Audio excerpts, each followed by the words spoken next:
Welcome to the Colts is King podcast. This is your host, the Duke, with my co-host, Rambling Bones. Hello again. And here, after a bit of a hiatus, we're back with 1971's Duel. But first, what do we do here, Bones? We talk about cult movies. Those movies that never exactly hit the mainstream were not terribly successful in their day, but now they have a following. We are here to spread that following. We sure are, and we've got a good one for you. So, this is one that I'm going to go ahead and tell you right off the bat that I think everybody should see. But our plot summary is going to be short. Yeah, it's a pretty simple movie. There is a man who has a Plymouth Valiant, and he's driving basically across California for a meeting, and he happens to run afoul of a truck driver, who then proceeds the rest of the movie trying to kill him. There are other characters that we meet throughout the movie, just like here and there, and we learn that our protagonist's name is David Mann, and we do see his family, and we meet other characters from here to there, but for most of the movies, the two characters that matter are the car and the truck. It's such a simple movie, plot-wise, but despite that, it's very entertaining. Well, and I'd say it's very tense and very creatively done. They constantly, it starts out kind of with the guy's driving. He got stuck between this just ugly tanker truck, belching nasty stuff at him. I think was a Peterbilt? It is a Peterbilt 281, 1955, for all of you car buffs and truck buffs out there. I think in one scene, it's not a Peterbilt. There's actually, no, they're all Peterbilts. There were actually 3 trucks used. Oh, okay. There's just different trucks. The one we see for most of the movie is the 1955 Peterbilt 281. And then there was a 1960 backup, which was also a Peterbilt 281. And it's the only one that survives to the day. And then they had another one they brought in because this movie was originally made for television, but it did so well that they actually decided that they wanted to show it in theaters. But as a TV movie, it only had a runtime of about 70 minutes, so they wanted to bump it up to 90 minutes, which means they needed to film additional trucks. But, spoiler alert, the truck is destroyed at the end of the movie, and it was really destroyed. Yeah. So they had to bring in another Peterbilt. This was a 1962 Peterbilt 351. I list these all out because while it might not mean everything to the normal viewer, there are some people out there who this is very important to. So yes. We've got you covered, you truck people. But yeah, it's just the truck and the car. Right. They're more of our main characters than our main character. Right, and our stunt drivers are really the most important people here. In fact, we actually never see the face of the truck driver. He's just kind of this faceless menace. Yeah. Fun fact, in one of the scenes, you can actually see him, and you know when they go to the bar, restaurant, he's actually, the stunt driver is in there somewhere. Oh, okay. But yeah, as far as like the movie itself, though, you never see the killer, just his nasty truck. And they did everything they could to make this truck nasty. They took this old worn down truck and they threw oil and grease and dead bugs on it just to make it look as menacing as possible. They took a beautiful piece of American machinery and they soiled it. They soiled it. Well, and you can see too, the front has all of these different license plates from all of these different states, which I get the feeling is meant to kind of give you the idea that this guy does this all the time. Yeah, that's kind of what I thought, seeing it, and I was like, if that was an intentional decision, that was very clever of Spielberg and company. But by the way, this is Steven Spielberg. This is yes. Maybe his second, if not his first, theatrical film. Right. Prior to this, he hadn't directed a whole lot. I know he had directed a episode of Columbo, which hadn't aired yet, and an episode of something else, but he was hardly a known quantity. Yeah. He heard that they wanted to make a TV film. It was based on this Richard Matheson story. He applied to direct it. He got accepted, and the rest is history. This was kind of a launching point for his career. It's not the biggest movie he ever did, but it really is what got eyes on him. And I'm not sure what this movie would be like without him, because one thing I noticed was just the shot composition in the movie is just so good. Like one bit where the main character's driving in his Valiant, and in the one of the mirrors, the camera is just sat just right so you can see the truck gaining on him just in that mirror. And I guess if you aren't paying attention, you won't notice it, but it's one of those things where it's just perfect. And there's just a lot of shots that are just so well done. Well, and if this would have been a very different movie if Spielberg hadn't directed it, because it was a made-for-TV movie. The budget for this was not high. However, they wanted to film this on a soundstage. Um, He wanted to take this out and do this on the highway. And yeah, he had to essentially prove to them that he could do that on the budget. So, that doing a soundstage movie about driving would be stupid. well, I mean, you say that, but you got to think as a TV exec. In other words, you have to think like somebody who's very stupid. I mean, I'm just trying to wrap my mind around this. Like, if they mean soundstage by like, oh, we got the Universal or Warner Brothers race car track out back where we can film all this driving going on. Yeah, I don't know. Or if they wanted to do, I mean, like old movies do where, they're driving, but Yeah. not really. They've got a like rear screen projection behind them and a guy, turning the wheel slightly left and right, left and right. Oh boy, I'm driving right now. Well, admittedly, I don't know all the details of their original plan, but their plan was not to film on location. Yeah. No, filming on location was very, very smart. Well, and I mean, they strategically placed the cameras at certain points and they just kind of planned the route out. Mm-hmm. It must have been a bear to do, but it looked really good and they made more than their money back on this sucker. Oh, yeah. One thing I noticed, and I guess you could say this is my one complaint, is there are a lot of times when they are going, the road doesn't exactly match, like from one shot to the next, where it's, solid line, now here's the dotted line, now here's a solid line.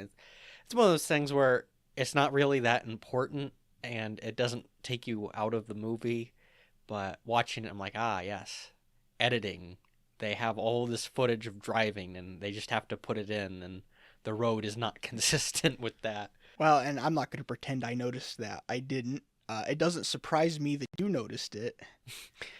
Well, you see, I think the first time I noticed was the start of the conflict is main character gets behind the big truck and then he passes him, and that passing causes all of the problems.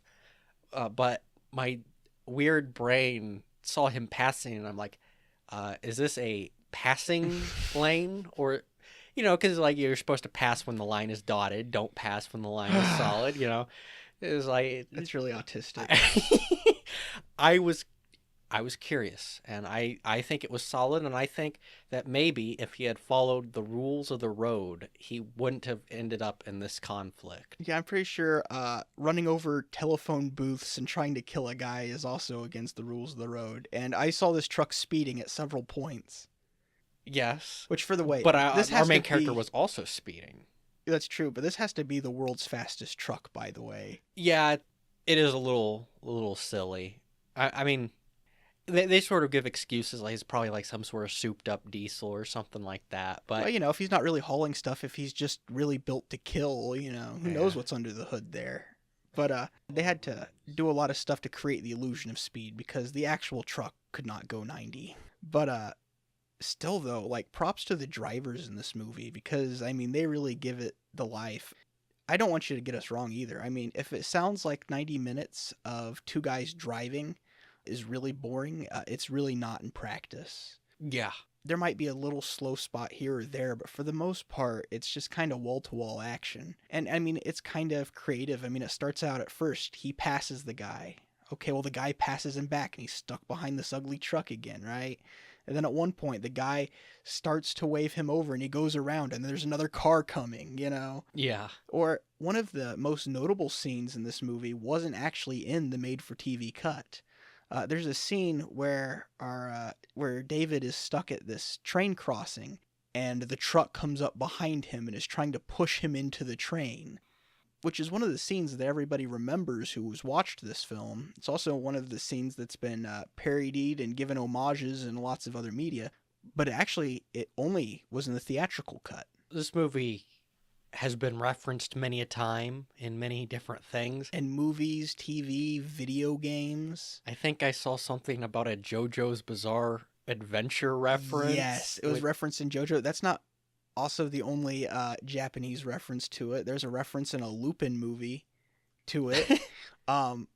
There's one that I just saw on TV once and didn't even know it was referencing until I watched the movie. There's a reference in Bob's Burgers, and apparently there is a mission in Grand Theft Auto 5 that is a kind of an homage to this. Interesting.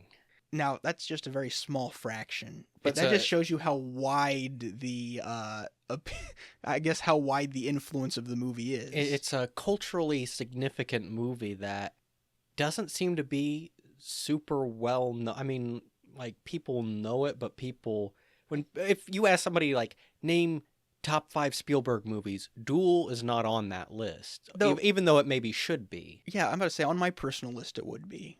I think this is a movie that was more well-known 10, 20 years ago than it is now. Because, I mean, obviously this inspired a lot of people, and it launched Spielberg's career. I mean, it wasn't as big as movies that would come later, but this was hardly any failure financially or otherwise. Mm-hmm. I just think it's one that's kind of gotten lost in the shuffle. It's a good movie, and in a way it is iconic, but it's not, like, Jaws is just, like, super, super iconic. Jurassic Park is super, super iconic. E.T., Saving Private Ryan, these are all movies. Saving Private E.T. That's the sequel when Steven finally runs out of money. I'm here for it. That's going to be the third sequel to Ready Player One. Steven Spielberg is going to come back and direct that one too, and we're going to get Saving Private E.T. Oh, that hurts me now. However, you mentioned the movie Jaws. There's actually a couple points of connection between this movie and Jaws. One of which is that horrible sound the truck makes as it dies at the end. In order to give it more of a kind of a menacing sound, they did a little sound mixing. And one of the sounds they mixed in there was a sound effect from an earlier movie, a dinosaur roar from The Land Unknown. Interesting. Well, later, as an homage to Duel, when Spielberg made the roar for Jaws, in that scene where he dies at the end of Jaws, he mixed in the same sound effect. You know, I really don't remember there being a roar, but that doesn't mean there isn't one, because when you say Jaws and roar, I think Jaws 4, where it literally makes like a tiger roar before it explodes. It's classic. We should do Jaws 4 one of these days. It's top notch. Greatest movie ever made. Greatest movie ever made. Jaws 4: The Revenge. Yeah. But yeah, so there's a point. But and part of the reason he said he did that is because, well, one, you know, obviously he's fond of Duel. It's one of those movies that launched him. But also, I mean, it's kind of similar in the sense that, you know, you have this big malevolent entity. In one movie it's a shark, in the other it's a truck, kind of facing our everyman. Mm-hmm. One thing I kind of wanted to talk about is when I was watching this, it sort of fell into a genre or a trend I've noticed from movies in the 70s. I want to see if you picked up on this, but movies about yuppie men having to man up and do something. You know, there is a lot of movies like that. You have like The Hills Have Eyes. Yeah, that was one thing too that they captured really well in the Hills Have Eyes remake is the, you know, weak modern man having to deal with crazy cannibals. Yeah, but I mean, you know, yeah, he has to suck it up and get in touch with his, you know, have to get in touch with his masculine side. And then you have like Death Wish, you know, Charles Bronson goes from being just, I'm a city guy, to now I'm shooting criminals. But this is a trend I've sort of noticed, is just, you know, movies about what would have been like a normal guy having to go and man up. I mean, part of the start of the movie, he calls his wife, and his wife is sort of mad at him that I guess he didn't stop the advances of a coworker. Yeah, they were at like some sort of party, and he just kind of, you know, let him degrade her. Yeah, let some dude hit on his wife. Yeah, I hadn't thought about that, but then that kind of, goes into, I mean, here he has to, he has to, I don't even know the word for it, Well, but he's got his car, was a Valiant, which is like a nice fancy car, and like compare that to the Peterbilt, which is this like the difference between big iron monster. the blue collar truck versus the white collar, fancy car. There's that scene where he is in the diner, and I mean, he sticks out like a sore thumb, and Right, then he's even afraid to approach any of the truckers who he's trying to That's actually a cool scene too, because he pulls into this diner off the road after the truck almost runs him off the road, and then he later looks out and he sees the truck is there, and the bar is full of like these truckers and cowboy types, and he knows that the guy is in there with him, but he doesn't know which one.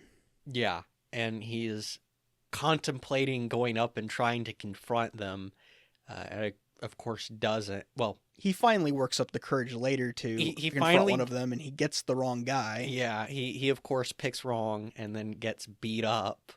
Your point makes a lot of sense too when you consider this was a new scene they filmed when it became a full on theatrical movie, but he's listening to a radio show as he's going some talk radio thing as he's starting his journey, and this guy is calling in and he's just talking about how his wife wears the pants, and Now, I read somewhere that some of the critics said, oh, this is about, performative masculinity, but I think it's really kind of the opposite. This is about, like, you've kind of taken a soft, white-collar modern man, and he's got to rise to the occasion as his life is put in danger. Yeah, deal with the conflict he is not equipped to deal with on his daily basis. And, I mean, he does. I'm going to go ahead and give it away now. So here's the deal. If you want to go watch this film, go watch this film now. Okay? It's, I'm sure there's other places you can see it. I purchased this on YouTube. You can also rent it there. Ideally, hopefully you can go find yourself a physical copy. This is one that deserves to be on your shelf, and digital media is a scam. I just, was in a bind here.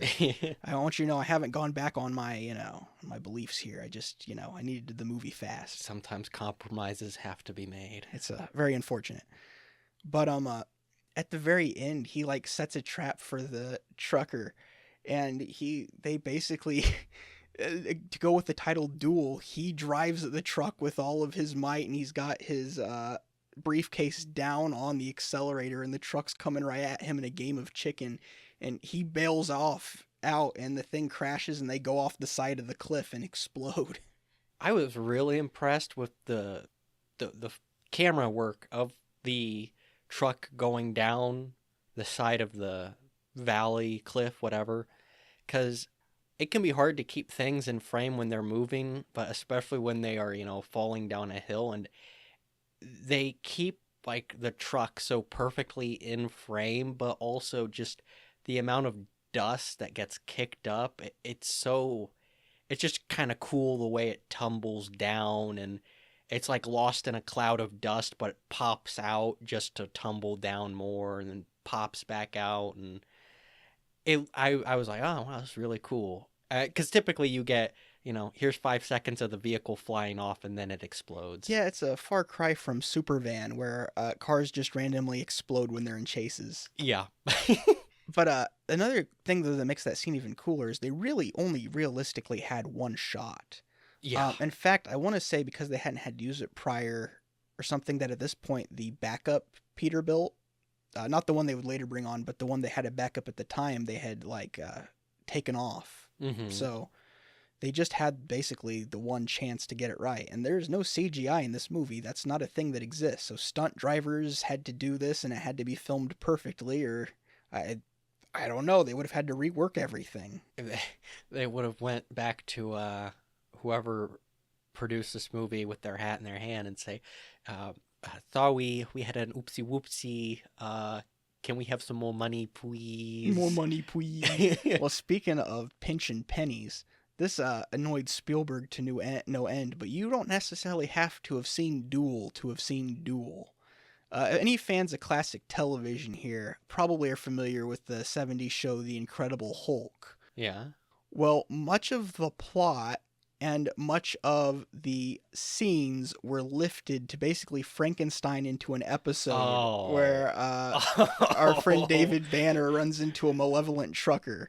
Now, do you know if David Banner, becomes the Hulk and fights the truck, or does David Banner have a Valiant and have to duel him? I'm pretty sure the ending is not the same, but basically, yeah, they took a bunch of the chase scenes and stuff and put in some scenes of Banner, and I'm sure the Hulk somehow solves the problem at the end. But yeah, this got That's Roger Corman level, like penny pinching, where you just Frankenstein together some. We have these four movies and they didn't do well. Well, no, it will do. Not spending any money and Frankensteining these movies together into one movie. yeah. Like I said, Spielberg was not pleased by this, but he didn't own the footage, so What are you gonna do? what are you gonna do? Granted, I don't think that's hurt the memory of the movie at all, but yeah, of all of the lazy things, I'm gonna have to go find that episode of the Hulk and I'm kind of curious now to see exactly how it turned out. yeah. Can't make this stuff up. Nope.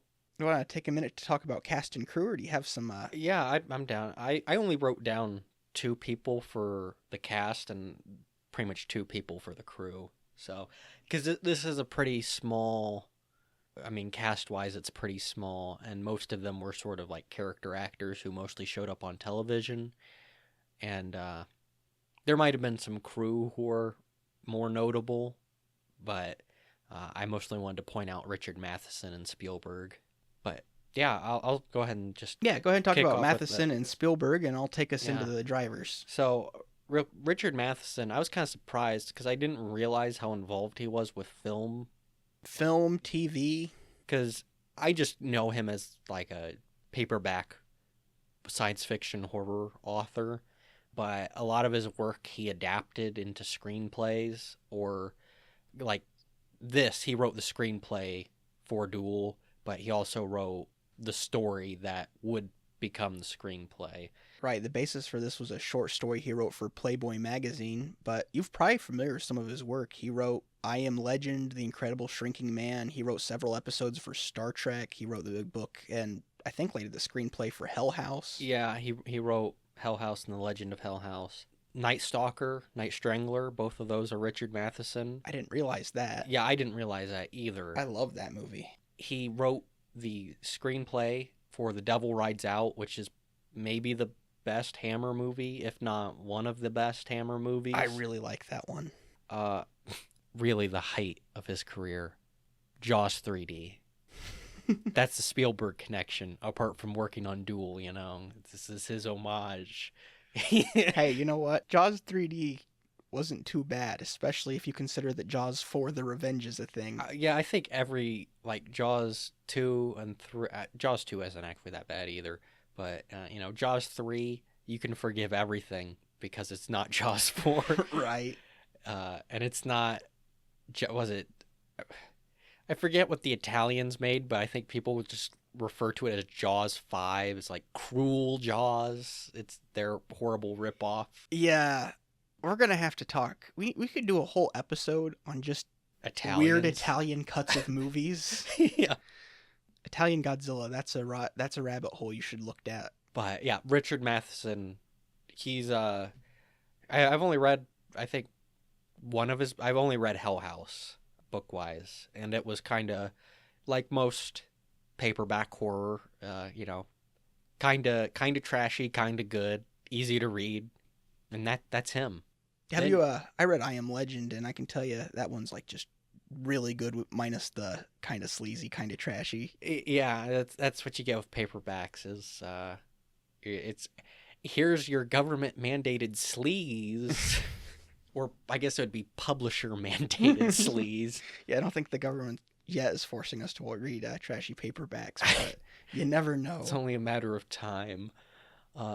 Then, I mean, I guess what can we say about Steven Spielberg other than... Right, I mean, Spielberg is not a cult figure necessarily. I mean, he directed Jaws, which I mean, it's one of the most iconic movies of all time. And then you've already mentioned Jurassic Park, I think E.T. when it comes to cult, it's Duel, and then 1942. Is it? I think it's 1941.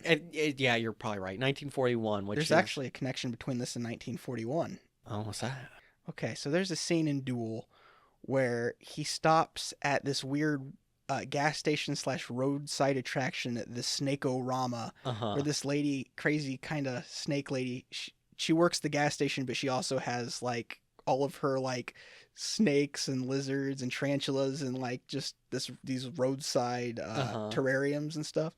Well, Snake-O-Rama makes an appearance as a gas station in 1941, and she reprises her role. So it's a part of the Spielberg extended universe. If you like. I haven't seen 1941. I've heard that it's the worst movie ever. I've heard that it's the best movie ever. I actually have made plans with a friend to watch it sometime soon, so we'll report back. But I've seen scenes from it that appear to be good, but that seem funny. I don't know. I'm going to give it a shot. Yeah, it might be one of those highlight reel type films, but we'll find out. Yeah, but other than that, Spielberg pretty much just makes blockbuster films that are iconic, and then he'd made Ready Player One, and we were all full of regret. Did he direct that or just produce it? I believe he directed it too. Okay, because I know he does more production stuff now these days. Yeah, he now produces way more than he directs. I didn't realize he produced that movie Super 8 too. Yes, he did, didn't he? Yeah. I remember because they had made a big deal about it because it was, I guess, kind of a Spielberg-esque movie. Because J.J. Abrams just apes style. Yeah. Yeah. It's literally just, E.T. Yeah, sorry if we offend anybody here, but we have strong opinions on just random things, and neither of us really care for J.J. Abrams, so, Yeah. Well, I'm sure we'll elaborate on that some other time. The movie was fun, all things aside. But J.J. Abrams is still a hack. Yeah, it's fun because it's Steven Spielberg being aped. Right. It's okay if you try to ape a good director. Well, you know what? And, at least he's the producer, so that's like giving his blessing to be aped. Yeah. And, Spielberg I was about to say directed Poltergeist. There's rumors he directed Poltergeist, but he produced Poltergeist. I can't really think of anything, like, good Spielberg has really done in the last 2 decades. Well, I can't say for the full 2 decades, but I mean, in the last decade, the amount of movies, especially kind of the genre pictures that we usually cover on here, I can't really think of a whole lot of good ones. There have been some. It's not been all crap, but there have been... I don't know. I guess there was just a time where if you see the word Spielberg attached to a movie, you just know that you have to see it and that it's going to be great. But now it's like, oh, Spielberg's going to direct something? Probably shouldn't watch that. It's probably going to be bad. Well, before we go to the cast and crew, I mean, this is kind of something I've had a problem with for Hollywood for a minute, if I might have a small tangent here. Yeah, go for it. But, I mean, I think it's because we have been in the age of the blockbuster. The more money a studio puts in a film, the more it has to appeal to everybody, and the more that the studio wants to put their hands into it. Mm-hmm. So when you're making a movie like Duel, you can take creative risks. It's not that the studio isn't going to want their money, but it's a much smaller expenditure. So they're more likely to let you, lift up your wings and, try to see what you can do, right? Yeah. But, I mean, when you're investing the kind of money into the kind of huge blockbusters that they're making these days, you're not going to get that kind of budget. So what we have is these incredibly high budget blockbusters, and then we have like these no budget films, and we've kind of lost the middle where, we have enough money to do things competently and to try things and to add, special effects and stuff. But we also, can still have some creative freedom here. And I think that's part of why I can't think of very many good movies like, Spielberg's original hits. I think there's definitely a problem where I think producers make movies as opposed to directors make movies these days. I mean, especially with like the birth of the Marvel Cinematic Universe, where even if you know the name of the director, it doesn't really matter who directs it. They're all kind of cut from the same cloth and the same rules. Yeah, I mean, was it really that noticeable that Sam Raimi directed that Doctor Strange movie, or did it just sort of look like most other? Right, which is such a waste of Sam Raimi, who, on another tangent, is just one of our favorite directors. But anyway, to tie this back into other people who were important to the film, our everyman, David Mann, is played by Dennis Weaver. McLeod. He's McLeod. All right. That was probably his biggest role, is he was the star of the TV show McLeod. But he also had a notable role as the deputy on Gunsmoke. Yeah. But the role that got Spielberg to want him in this movie was he plays a motel attendant in an Orson Welles movie called Touch of Evil, which I can't comment on because I have not seen it. But evidently he impressed because Spielberg specifically wanted him. Well, you've forgotten his most important role. Oh, I'm sorry. What would that be? Well, I don't actually know what his character was, but he was in a PC FMV video game called Voyeur 2. I don't think he was good enough, I guess, to show up in Voyeur 1. Well, or Voyeur 1 gave them enough money to put hit actor Dennis Weaver into Voyeur 2. Yeah, It's like a Sega CD thing or something. I'm pretty sure it was a PC. It looks like a game where you watch security. It looks like that Five Nights at Freddy's, except With Dennis Weaver. with Dennis Weaver. You watch security cameras and you see pixelated footage of people doing stuff. And I suppose the fan art's probably safer to look up too. Possibly. Some of y'all got problems. Well, he's one of the few actors that we spend any time with in this movie. Mm-hmm. I think you had a couple of others before we get into the stunt drivers. I only had one other, but Who'd you have listed? her name's Jacqueline Scott, and she was in a movie called Fire Creek. In this movie, she plays Mrs. Mann. She plays his wife, who's only in it for 5 minutes tops. And I'm not even sure if that scene was in the original or not. Yeah, but what we know her from is she's one of the 4 survivors in Empire of Ants. Oh, now there's a quality flick, and if you want to know more about it, you should scroll through our back catalog here. Yeah, it should be within the first 10 episodes, probably actually I think it's like a 3rd episode. And I think it might have been our 4th. It was an early episode. Yeah, it was one of those. But other than that, she mostly did television, and I didn't bother to write down any other actors because... No, the fact is there are other actors, but we rarely spend much time with them because, David's moving from place to place. However, the 2 big stars in the movie really are the stunt drivers, since, you could argue the car and the truck itself are the main characters of the movie. So, doing the stunt work for our truck, which is very impressive in this movie, is Carrie Lofton, and our car driver is Dale Van Sickle. Now, do you think we actually got to see Carrie Lofton's hairy arm, or was that like an arm double? Considering that this movie was filmed in a time where men still had testosterone in their bodies, it's probably just his arm. In the movie, you only see his boots and jeans and then his hairy arm sticking out of the side of the truck, so that's why I said that. Right. He is, I couldn't point him out to you, but I know that when they're in the bar... You see him. He is there. Now, I'm not sure he's still playing the role of the bad guy since he's supposed to be in the truck the whole time. Yeah, I think it's just a cameo. But he is in there in a cameo. But before we bounce too far away, I did want to go back to Dennis Weaver and say he is good in this movie when we're not doing car stuff. He is. He does a lot of acting without having to speak. However, my one other complaint is there is voiceover in this, and it's not there from the very beginning. It just sort of...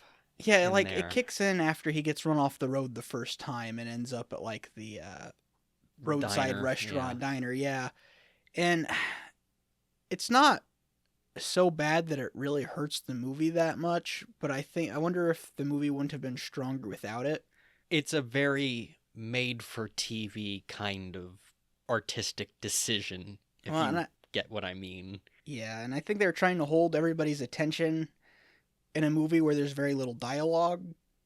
Yeah. But at the same time, though, one, Dennis Weaver was doing a good job in this movie, so you don't really need him to state what's in his head. You can kind of infer that based on his acting and what's happened, right? Mm-hmm. And then the other thing is, too, is I think some of those scenes, if they just, added the right music or even just left it playing, it would have been a little more tense than the voiceover. But Then again, even then, it's like I said, it didn't ruin anything for me. you did mention how they did try to shoot more stuff to pad out the runtime. Now, I don't know what was added and what wasn't added, but if you removed the voiceover, that scene in the diner you could have probably cut that down to 5 minutes. Right. You could have, part of the movie could be shortened, and they're trying to elongate it, so. I want to say that was probably in there from the beginning, Probably. especially since it was a made-for-TV movie. And as you said, that's a a very made-for-TV thing to do. But before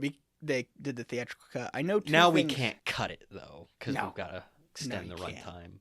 Now, the two things I know that were added later though was the railroad scene and kind of the extended opening. Mm-hmm. Well, I think that's pretty much it for cast and crew.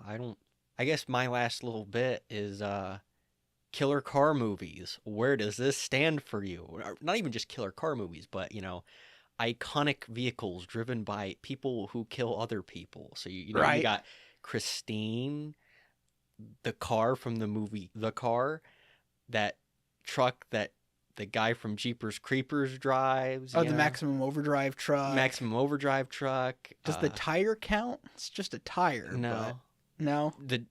I want to say the Dragula, but it's not really driven by bad guys. No. The monsters are good guys. Well, that would... I don't think that one counts, because if I had to go with my, oh man, I want to get behind the wheel of this, it'd be the Dragula. Yeah. But no, as far as malevolent vehicles go, I think the Peterbilt is actually one for me, number one. Maybe followed closely by Christine. Yeah. It doesn't really need any supernatural shenanigans other than the fact that it is probably the fastest semi ever conceived of. It's a metaphor, it's a force of nature or something. Right. It's big and evil looking. Anybody in a sedan is just helpless against its, onslaught. And it really is, I think we've said this before, but it really is the main character of the movie almost. It's the antagonist, it's the truck itself. Even though it's not, there's nothing spooky wooky happening. I mean, other than a potential serial killer, which is, spooky. And a supernaturally fast clunker of a truck, yes. Well, I don't think he's actually, doing this for a living. I think he's just, killing people. So who knows what's under that hood there? Who knows, yeah.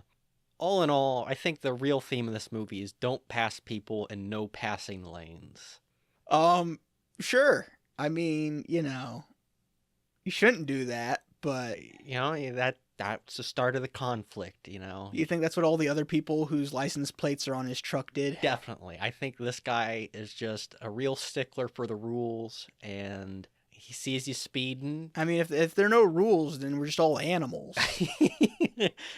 Yeah, I'm beginning to think this guy might have been the good guy. Well, since we finished here on Duel, I think we've said all we can say without really beating it too much. I mean, you should watch it. Yeah, it's a good movie. This is a good one. Now, obviously, I always have impeccable taste, but what have you chosen for us? So, I was going to go with one thing, but I've decided instead we are going to go with the John Woo classic, Hard Boiled. Because we haven't covered any...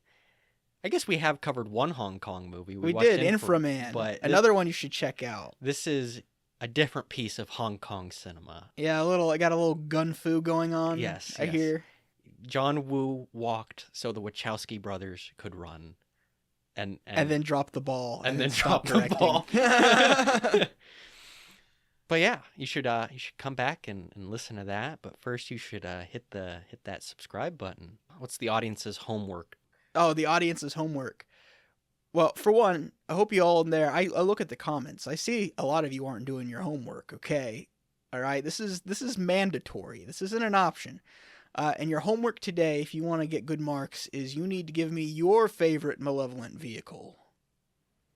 even if it's just, a real vehicle in real life, That dumb minivan I get stuck behind at work every day on the way to work. But yeah, you can find us, of course, here on YouTube, CastBox, and Apple Podcasts. But thank you for listening. And keep it cold.